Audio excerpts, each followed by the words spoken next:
Hello everyone, welcome back to my channel. Today we are doing the Costuber tag. I was tagged by Noelle from Costuming Drama, and so let's answer some questions. My channel name is Scraps and Sequins. I don't really have a story behind it. I was trying to come up with something like alliterated and catchy because I didn't want to use my personal name. And it's just kind of what I landed on. It was the best out of all the options I came up with. I used to revamp a lot of old costumes. I don't really anymore because I tend to either give them away or sell them when I'm done with them. So that way I can have material to buy new fabric versus trying to make something new out of them. I guess I've kind of been doing this my entire life. I really started sewing when I was 8 years old. I would commandeer my mom's sewing machine and sew clothes for my dolls. I didn't start sewing for myself until I was about 10, but then it kind of just like took off from there. So I don't think there was ever a time when I decided, hey, I'm costuming and not just sewing clothes, or I'm fashion sewing and not costuming. It's all kind of been intermingled since I started. The part of costuming that I dread the most is definitely all of the handwork, but it's also the most satisfying because it's what I put the most time into, and often it's the hand-sewn details that make the structure or the embellishment or whatever that makes the garment what it is. I just did it. Costuming has always had an influence on the clothing that I have made for myself. If it wasn't vintage inspired in the past, it's definitely Edwardian and vintage inspired now. And I would always find ways to incorporate the time period that I was interested into my own clothing. My favorite part of creating the costume is definitely the finished piece. I love putting it on. I love trying things on as I'm building them and getting that like giddy excitement feel. That's definitely what I'm all about. And until recently, I was a die-hard 1560s Eleanor de Toledo, Florence, Italy, like that was me. But recently, I have been venturing out of that and exploring more in the Edwardian turn of the century era. And it's been a lot of fun, and I am excited to be incorporating it in my everyday wardrobe. Something that I'm not comfortable doing with the 1560s stuff, but totally okay with doing with the Edwardian. Really just whatever background noise I can get, but sometimes if I know I need to focus intently on something, then I will just work in silence. How many costumes have I made? A lot. Between what I've done for myself and what I've done for commissions, a lot. I can't tell you, there's a lot of variables that go into this. Best guess would be 20 to 40 hours a week. I honestly don't know what my first costume was. I mean, before I started sewing, I played dress up. And between the two, I can't tell you. How long a costume takes to complete completely depends on the costume. I don't know if there's an actual real answer.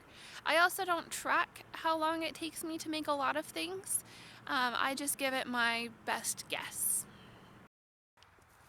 The costume that I'm the most proud of has to be, hands down, my Ravenclaw dress. And my husband's matching outfit. My favorite place to take photos is definitely on this river path that we are filming the video on. I don't know if I buy fabric locally. We don't have good stores here in Ohio. I feel like most of the costumes I make are summer costumes, although I need to start making more winter wear. So I buy fabric online a lot of different places. I will buy curtains and turn them into things. I will buy other people's stash fabric and turn it into things. As far as like actual online fabric stores, Fabric Mart is fantastic. Fabric Wholesale Direct is another one that I use a lot, and then Fabric Dash Store for all my linen needs. I use a couple of other places too, but not as often as those three. The project that I am currently working on is coming up with patterns and learning the construction to make 2 Edwardian walking suits. I am super excited about this, and you guys will definitely be seeing making of videos. I seem to be gravitating a lot more towards jewel tones. My ultimate dream dress has to be one of the Eleanor de Toledo gowns, either in her paintings or her burial dress or the Crimson Pisa dress, which definitely fits into her style. I wing it. I wing it all the time. And if I don't wing it, then I self-draft my patterns. But even then, I alter my patterns and then wing it. Before my husband and I started dating, going on dates was awkward, because they would ask me what I did for work, and I would say that I was a tailor. And then they would ask me what I did for fun, and I would say sew historical costumes.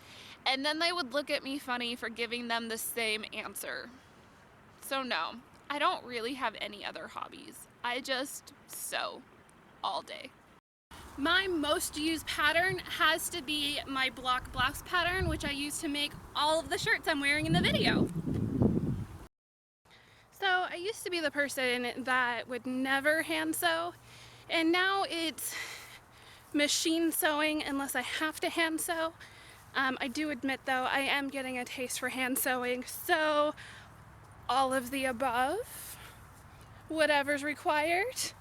Let me fix my hat. Heavens, I don't know how to wear this thing yet. Ooh, the sun's come out. Okay, so I used to use a lot more thrifted fabrics than I do now. I still will thrift for things. When I go thrifting, I do tend to look for things that aren't as worn through, as well as like what curtains and things can I steal embellishments for. So does this curtain have eyelet lace on it? Does this curtain or sheet or something have some lace on it? I tend to look for those things. I have something in my eye.